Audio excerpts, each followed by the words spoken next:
I'm Kelsey K. Love. Welcome to Travelin Fools.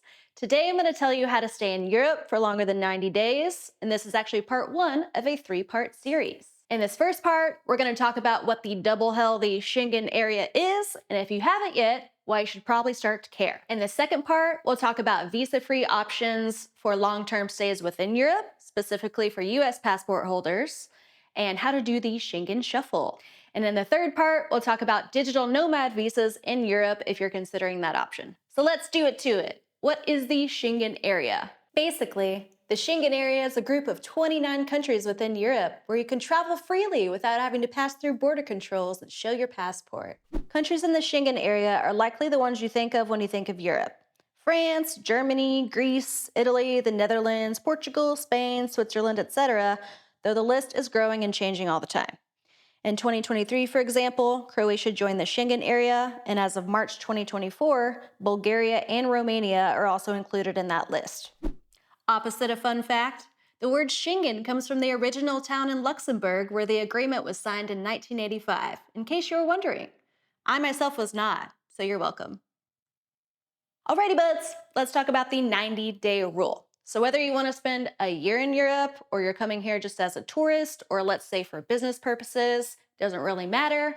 You're all allotted the same amount of time in the Schengen area, which is 90 days out of every 180 days. This means that whether you stay in Spain for the whole 90 days or you travel to 6 different countries within the Schengen area, you still get that same limit of 90 days out of every 180 days in the Schengen area. A common misconception is that when you hit that 90-day limit, you have to leave Europe and get your sad ass on a flight back to Nowheresville, Oklahoma.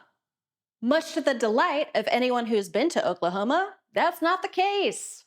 When you hit that 90-day limit, you can stay in Europe, you just have to leave the Schengen area. Yay! You just need to go to a non-Schengen country, which are all these countries over here in gray, like Montenegro, Albania, Bosnia and Herzegovina, North Macedonia, Georgia, Serbia, and also Ireland, and since Brexit, the UK. This is not a hack, it's not a loophole, that's not what this is. This is following the rules in a completely legit way. Another very important thing to note is that your 90-day limit is on a rolling basis, meaning you don't have to spend 90 days in a row in the Schengen area. You can leave and re-enter as long as you're calculating your days correctly. #math. Since this can get rather complicated rather quickly, I'm going to show you 2 potential itineraries. Number 1, where you spend 90 consecutive days in a row in the Schengen area, and the second, where you do not. First, I recommend you download this app called Schengen Simple. It costs about €8, and right now it's available on iOS. There are other free apps that will work. This one is just the best and clearest one I've found. For this first itinerary, I want to keep it simple and spend 90 days in a row in the Schengen area. First, I'm going to land in Italy and stay there for the whole month of March. That's 31 days in the Schengen area, which means I have 59 days left. Now, I'm going to take a flight from Naples, Italy, and fly to Madrid, Spain, and spend the whole month of April in Spain. At this point, I've spent 61 days in the Schengen area and now have 29 days left. Lastly, I'm going to take a bus from Spain to the southern coast of Portugal and spend my last 29 days hanging at the beach. On May 29th, I officially need to leave the Schengen area, so I fly to Albania, which is officially out of the Schengen area. The app then tells me my next full 90-day allowance will begin again on August 28th. In this second itinerary, I want to mix it up. I'm going to start in the Schengen area, leave, and re-enter. This time, I'm going to land in Italy and stay there for 30 days. I'm going to drink limoncello in the sunshine for approximately 27 of them, by the way. Then, I'm going to fly from Naples, Italy to Dubrovnik, Croatia, and spend the next 30 days in Croatia. At this point, I will have spent 60 days in the Schengen area and have 30 days left. But let's say I hear good things about Montenegro and decide to take a bus from Dubrovnik to Kotor in Montenegro and spend the next 30 days on the Montenegrin coast, which is officially out of the Schengen zone. At this point, I still have 30 days left. Now, I'm going to meet some friends in Spain, so I decide to fly from Montenegro to Spain for the whole month of June. As of June 30th, I hit my 90 days in the Schengen area and need to leave, so I fly back to Montenegro. Because I left the Schengen area for 30 days and the calculation is on a rolling basis, I can technically re-enter the Schengen area on August 28th, but my next full 90-day allowance won't begin until September 29th. If it sounds confusing / complicated, it's only because it is / will always be. Here's some hot-ass tips to keep yourself on the good side of European border control. Number 1, give yourself a buffer on that 90-day limit in case shit goes down.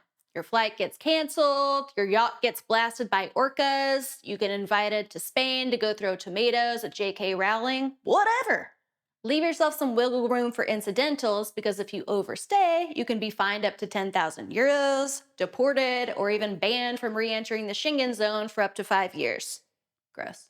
Number 2, if you're from the US, you currently do not need any sort of visa to enter the Schengen area. There's a website called Sherpa where you can input your passport country and the location where you're going, and it will show you what's required for that country. This is set to change in 2025, by the way, when ETIAS is launched, which just means that anyone between 18 and 70 years old who plans to enter the Schengen area will need to get online and fill out an application, pay a little €7 fee before they arrive. This was originally supposed to launch in 2023, then 2024. Now they're saying mid-2025. So just, keep like a loose eye out on official launch date announcements. Number 3, there are some European microstates that are technically not in the Schengen area. Vatican City, Monaco, San Marino, but because they're bordered by countries that are in the Schengen area, they're considered de facto members. So when you're thinking about where to go when you need to leave the Schengen area, long story short, skip those. As a reminder, this is part 1 of 3 about how to stay in Europe for longer than 90 days.